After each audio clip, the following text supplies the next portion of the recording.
So as you know, and for those of you who don't, if you can't read emails, as we just found out that less than 10% of you will read it.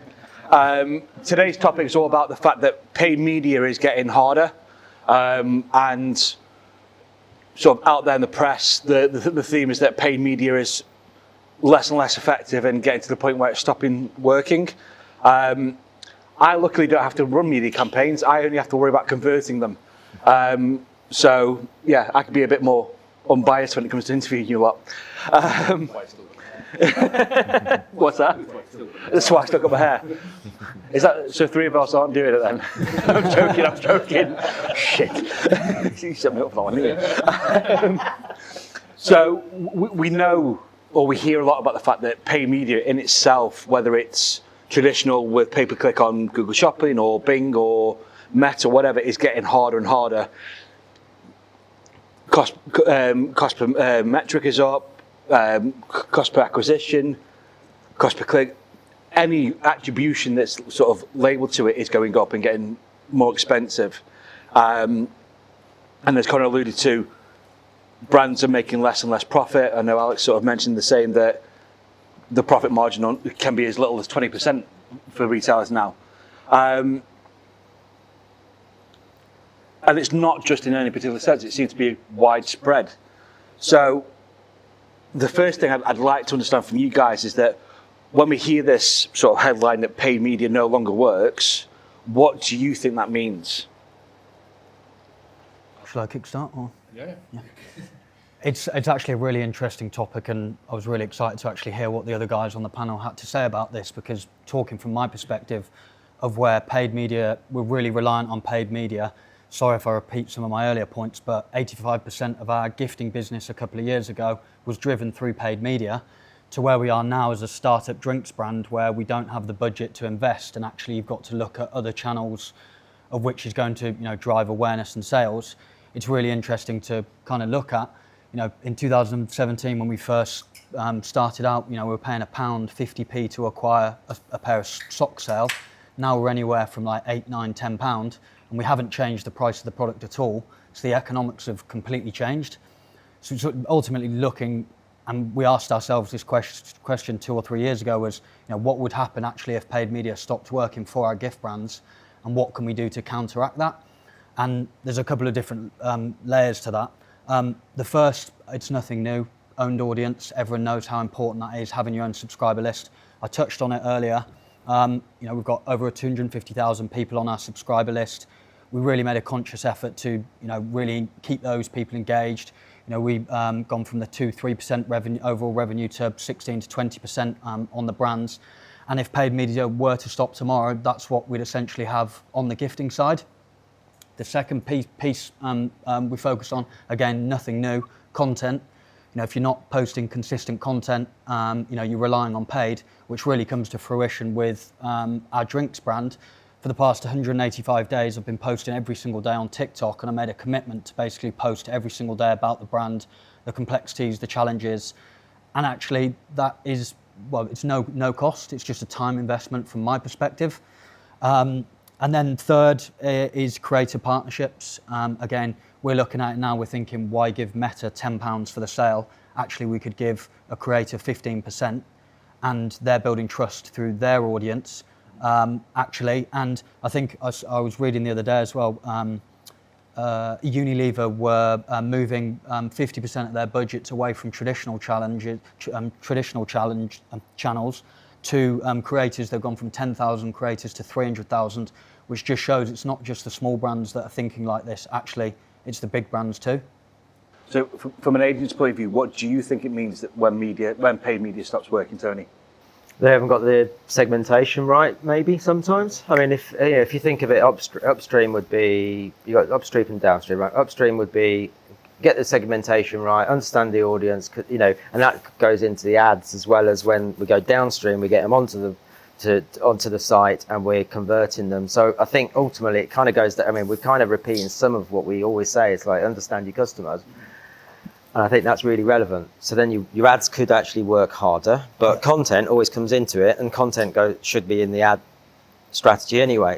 It's exactly what you're saying. Yeah. So content is king, never has never not been king for years, since like the early 90s, right? Or whatever. Since that was the original SEO. No, but that's the thing. Title, wasn't it? Yeah. Yeah. So content is king, and this proves it. So for you, I know you've got loads, and I will come to you. But going from a multi-brand to a mono-brand, in terms of you've just got Kit Game. I know you're selling multiple brands, but you've only got one brand to look after. What does it mean to you when paid media stops working? What do you translate that as? So in our space, we're selling multi-brands. So although it's Kit Game is a brand, like people are buying into the brands that we sell. So not only do we have to compete with other people selling the exact same thing, we try and build a bit of a niche. So that's why like I was saying before, we've not gone after Nike and Jordan anymore. We've moved away from them and going to these what we call the second tier brands, where there is a bit more space for us to own it. So we're not competing with big boys who can spend 10 times, 20 times as much as we can, and just focus on the cheaper store. And we also try and think full funnel on every channel, not just that Meta's upper funnel, PPC is lower funnel. Each channel is a full funnel. You like to think that the idea is that you see it on one channel, another, and then you convert here. But sometimes you might see it on all. You might see it across 10. So you're trying to think that way and building in, saying content is king. Building that content in to show that we have a bit of a point of difference. So because it might be a case of they do first see the brands on Meta, but then they sign up on there. 3 weeks later they actually convert via email. So it's just making sure that we're consistent with our stories and we're forming a bit of a niche, really. We'll come back to that point as well, because I actually preempted that. I've got a question on it, so we'll come back to that because I think it's got some merit. But what about, because you've got a longer history from outside of brand? So what do you? Well, I think the way that you've just described that, I think actually sort of builds on the point that I wanted to make, which is paid media is not dead, but being lazy with paid media absolutely is. And I think, I'm not saying that you were lazy, but you mentioned a 50p customer acquisition cost for socks. That's now 10 times higher or whatever it is. We know that in the last 5 years they've jumped 6 times. And actually the data that came out recently for Q1 of this year, on average, so Meta's up 33%, Google's up 11% in terms of ad spend in the UK, but UK e-com spending's only up 7%. So even it's almost like brands still haven't learned, and they're still going, no, just chuck another 10 grand here or 100 grand there, or let's keep pushing these ad budgets up. But it's what you do once you've got the customer. And I think people go, right, I've got that customer, now we're fine, but you haven't. You've had a visit onto your website, so where do you find them? Someone might find themselves back in email, or they might find themselves on WhatsApp, or they might find themselves in Instagram, or wherever they are. You cannot be lazy anymore. You have to think, where's this customer going to be, and what do I need to say to them in order to encourage them to shop with us? Or, segmentation is a really good point. Again, campaigns that I used to see 7-8 years ago were just let's chuck it on, or when PMax came on, bang, there you go. They just keep upping budget. It's like old school marketing, isn't it? You just throw it at the wall and see what sticks. See what sticks, and it didn't really matter if you were spending 50p for a customer acquisition. Your clicks will have been in the single pence. It's going to be costing you nothing. And so the laziness has to go now. You have to be customer centric. But anyone who thinks that paid media is stopping working or ever will is wrong. You just need to then be smarter once you've got the customer in. So sticking with you, and it follows this point in. So a lot of these talks, a lot of these sort of articles we're reading, it's normally in silo of a platform. So it's normally, like you just mentioned, then Google Shopping Ads has gone up by 11%. I'd hate to see what AdWords has gone up by for generic sort of stuff. Meta has gone up by, was it 33%? 33% ad spend, yeah. So you normally see these referenced in silo. So do you think part of the problem is the fact that brands are still reviewing the effectiveness of paid in silo? Because we know is from agency side that it can take 7 touch points to convert a customer to just, and when I say convert, bringing it to a website or to a conversion point. So do you think that brands are forgetting that actually we might have a click on Meta, we might have a click on Google, we might have an engagement on TikTok, we might have an engagement on Insta before they come through, and they're not tracking the whole journey now? Or do you think that actually they are tracking it right? And no, I think that's exactly it. I think if you were a high level performer in e-commerce, the best thing that happened to e-com in the last 10, and this is a bit of a controversial one, but the best thing that happened was actually Universal Analytics getting bombed off, because all of a sudden we were left in a place where no one really had any data. Like GA4 is horrible, like everyone hates it. And if you don't hate it, like I'd love to speak to you because you'd be the only person I've ever spoken to. But what's then happened is you've had platforms come in. So the likes of like Triple Wheel, I'm a big fan of Store Hero, like proper, the company actually based not far from here called Ask Bosco, who do some like really amazing stuff with attribution. I think that's exactly it. And I think the brands who actually realised that this was happening and went, right, okay, we're going to have to be more places more often, they've actually probably gone on and smashed it. And like you mentioned growing from 2 to 135 million, like that's insane. And that's very much not the average of what's happened in the last decade. So well done. But yeah, I think it's a competitive advantage for the people who realised this quickly and then went, right, well, what real data am I seeing here? And not like a 7-to-1 ROAS on Google, because like, you never really were getting that anyway. No, very good point. And luckily, I've not mentioned ROAS once just because I know how much bullshit it is. And I don't want to piss Tony off. Putting the same question to the brands, obviously from an agency side, we see these multiple steps. When you're measuring and you're looking at your effectiveness and you're making that decision whether or not page's working for you or it stops working, are you looking at the whole funnel? Are you looking at all the touch points to where it converts, or are you just looking in silo at each channel to work out if it's working? Yeah, a bit of both. I think one of the key things that's helped me through my career is understanding the P&L and how a P&L fully works, and just looking at like a really basic view of you might call it cost sale or marketing efficiency ratio, whichever metric you use, and just understand it from that perspective, and then being like, well, what does each channel need to do? Is paid, bit more focused on new customer acquisition, like that might be a goal for you. Obviously, people still say that you want to own a customer, but you don't really ever own a customer. If someone's shopping through Google, they probably are going to shop on Google, plenty more times. They might come back. Everyone their purchase might still be through Google, and you pay for it. You never own them. But just kind of making a plan. Okay, well, what does each channel really need to do, and then what ends up being your right cost of sale for it to have a profitable model. I think you've got to segment within a segmentation. You're not a brand. Sorry. I was looking at Max. That's why my eyes were up. That's my age, so. I think that's Sorry. I got myself on that one. Sorry, Max. Probably for us, and this is one of our downfalls, is because we're running so many different brands and actually we're doing so much stuff, that's probably what we lose sight on, and probably why is it actually better, to bring in the specialists on an agency side. But actually then when, you've looked at it across the board, you've got to just kind of weigh up in terms of what, paid media is working really, really well for us. There's no denying that. Our budgets on a monthly basis are probably 50 to 100K, so we're spending significant amount on paid media. But yeah, we probably lose sight of kind of the some bits that maybe the specialists would go into in further detail. So Tony, off the back of that, That's my turn. do you think agencies should be reporting on the effectiveness as a whole instead of breaking things down by channel then? Because I know a lot of agencies still report channel by channel in terms of, hence why ROAS is still a fucking term. It's impossible to. It's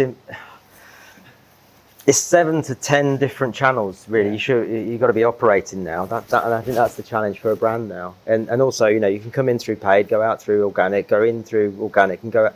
It's all relative now, and it's all blended. I think it's that, and that I think is the challenge that you've got. I mean, ultimately, what's going through the cash register. Yeah. I mean, let's just log into to Shopify, or whatever platform you're on, and that's ultimately that is the place that we know where the sales. So it's no surprise when you've changed your ad campaign and suddenly the checkout's blowed up, and it's like it's sometimes it's the basics. But I think, understanding the customer in a granular way, divide those the ads need to be segmented as well, I think, because then you can get some sort of, a bit of an attribution thing. You can get a model going, basically, and a framework for your ad campaigns, creatives and messaging. So taking that point, because you made this point as well, attribution. So we know a few years ago, iOS 14 absolutely fucked attribution up for a lot of us. Not just for the paid marketing agencies, for us as well, because it was really hard to track what converted and what didn't. Because with that, do you think we finally got to a point where we can measure effectively again, or do you think that we're still not measuring attribution as effectively as maybe we need to be doing, and the tools still haven't caught up with what we need, or there's, leaving the question a little bit, sorry, there's still pillars in the way blocking us from being able to truly see the whole picture. It's probably more for you two. Go on, Connor. I think you have. So firstly, I think you have to. Like, I think anyone who's kind of blindly going, we'll just hope that the data is accurate. Like, again, the first quarter of this year, the rise has been on average 22% in paid media, but the rise in purchase has only been 7%. So it's more expensive now than it was last year, and that's considerably more expensive than it was years and years ago. So unless you're willing to just blow chunks out of your profit and loss and kind of hope that you're still going to be profitable at the end of it, I think you just have to. And what I think happens here, and this is probably not going to win me many friends with a lot of marketing managers, but I think they just try and like bury their head in the sand and go at the end of the month, oh, we're still okay. But there are tools coming in, there's server-side tracking, and like there's 1,000,001 data companies now. If you go to any e-commerce event, you'll meet them who can actually fix this problem. And what I still find, and I can speak about this because I'm out of the agency world, is that people are really reticent to spend that money. So you've just said you're spending 6 figures a month on data. And imagine if someone said to you, right, well, it's going to cost you $2,000 for our tech to actually understand what's happening. It won't be purchased. But actually, that investment there in terms of then getting clarity on your data would make a much, much bigger difference back out the other side. And if budgets are going to continue to go up, you're going to need to take that hit at some point. And brands that do will actually continue to do better, I believe. Funny that you mentioned server-side tracking, because no one's talking about that yet. Well, I'm not seeing them talk about it, but. For those of you who don't know it's a way of sending data to Google Analytics or Bing or whatever, but bypassing the browser. And I don't know I know you've done some of this, but we had a client where their Google shopping channel actually had a 30% higher conversion rate than what we thought, because the amount of data that wasn't actually making it to Tag Manager. It's fucking nuts. And then when we pass that data back into PMax, all of a sudden the cost per click dropped by £5. It's fucking nuts. But you're getting everyone on that now, are you? You're getting everyone on that. I mean, I'm a nerd at heart, so I'm pushing for server-side tracking because it just makes sense. Do you know what I mean? But I mean, following on from that question from to Connor, Tony, like, yes, that's why I said Tony. This one's Alex. That's Max. You're Tony. Again, like post iOS 14.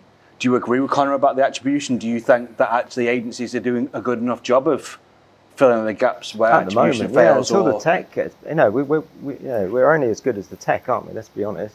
And that's the key. And I think there are definitely, I know 2 or 3 different providers from a server-side tracking, and we both work with them. Now it works. Now, this question's a bit above my pay grade, to be honest. My team handle this, so you're getting a bit deep on that, on the technical aspect. But yeah, I think we'll get there with the right tech. But the cost for a brand, that's the tricky part, isn't it? To open it all back up to you again, I know Tony, you'll probably have quite a passionate response to this. Do you think creative fatigue with paid media is affecting the quality and performance of it? Yeah. Because you hinted this before. You can do the same as JD with a vanilla, safe. Yeah, you need something to stand out, especially like just taking like meta ads in perspective. If you're viewing someone's story and it goes onto ads, you get 4 ads straight away, and that you're looking at ads, and you just kind of go bam, bam, bam. You need something that actually stands out and makes someone view it. So if you're seeing the same thing, if someone's seeing your ad multiple times, or they're seeing ads that look basically the same across 4 or 5 different retailers, it's still the same fatigue, really. And yeah, I definitely think that's affecting performance.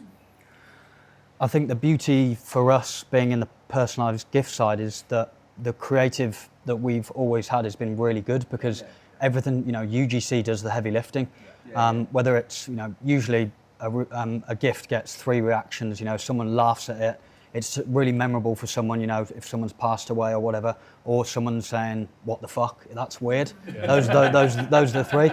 And a big thing for us, which comes back into the email piece, is actually what we want is people just sending in their video reactions, people sending in, because those are what perform best.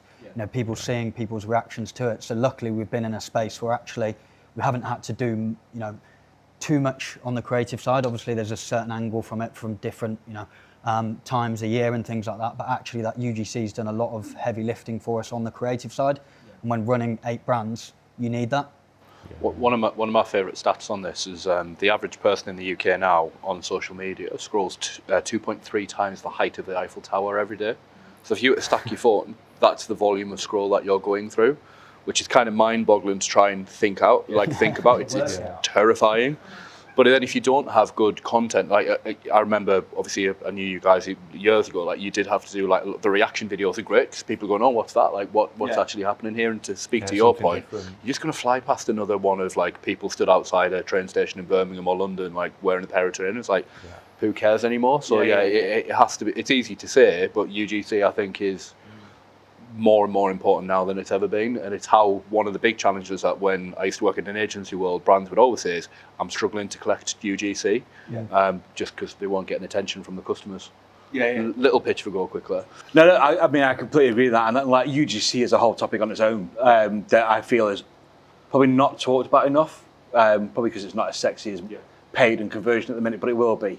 From a creative point of view, though, it's old school. People look at people first in advertising, and that's basically why it's working, isn't it? Yeah. It's because they're in there. They can, like, that's a human in there, and they're what the hell are they doing? What are they holding? Whatever, you know. Yeah, and it's the same principle of advertising in general. You put somebody in an ad, it's going to convert. Yep. So I've got one question left, but I'm going to be a cheeky bastard and get two. First one, hopefully really quick to all of you. AI is here. We've heard different talks on it, viewpoints on it. Do you think it's helping, or do you think it's masking the problems with paid media and how effective it is? I think there's a lot of AI slop out there at the moment. Most notably, I saw a Colgate ad the other day that had the Colgate tube, and all the letters were messed up on it. Oh, really? And it was like, a big brand like that is starting to use AI, and it's like, actually, to me, that's damaging on the brand. So it's going to be interesting to see where that kind of all goes, because I actually tried doing some AI UGC influencers. I can't remember what the program was, of holding one of the things, and it just looks horrendous. You can easily tell. I can show you a tool that works really well. Really? Yeah. So it'll be interesting to see where that all goes. I think it goes back to AI, not saying it's in the wrong person's hands, but, if it's not executed well, the tech's not there yet. Yeah, at the moment, I think I agree. It all looks the same, similar, and it's, a lot of ads are looking the same as well, and a lot of them are AI. Yeah. But it comes down to your ideas. That's going to be the differentiator, I think. That's always going to prevail, I think. Yeah, I think similar theme really. Like it's a tool to be used, and you've got the skills to do it. You can probably do it well, but there's still going to be a limit to that, where like you do need to shoot something real. And I think for some small businesses, it might be a good starting point for them. It might get them to a level where they don't have the capabilities to shoot something, or don't have the budgets for that. But then they need to realise that there's a limit and move forwards onto something proper. Cool. So quick fire, last question before Alan gets the noose around my neck. If paid media was banned tomorrow, what channel would you refocus and invest it heavily on? We'll go down the line. Personally, for me, I think I've already said it. It's all around about just organic content. For us, bringing people into the community, building the relationship, and ultimately that all leads down to who you are as a brand. So more Instagram, TikTok then? Yeah, TikTok really for us. Tony, where would you? I would, which is what we do anyway. We never just do paid. It's organic, SEO, content strategy, pillars, whatever it is. It's going to feed, and it is already feeding AI search. So just do it now before it's too late. What about you, Alex? Jack, fuck's sake. Mate, it's a long day. Some of us were up last night, do you know what I mean? Thank you. No, as a channel, it'd be organic social, but I think what I'd probably more do is focus on trying to improve conversion, kind of work with the customers that I've got better, and potentially look at like more of in real life stuff and build community and kind of look at that aspect. Maybe it's out at home, but maybe it's in real life events, and kind of position that way. Cool. Just to make you feel better, John. Yeah. Sorry, Connor, go on. I'd slightly kind of touched on it. I'd go for community and referral. Yeah. So I mean, you've got 250,000 people sat in your database. If you can say to them, refer a friend and get X amount off, I read a stat recently which was like referred customers are like 80% more likely to repeat more than 2 times. Because you're actually going, here, I really trust these guys, they're brilliant. So I'd probably lean into the communities that everyone's already built but they're ignoring. Right.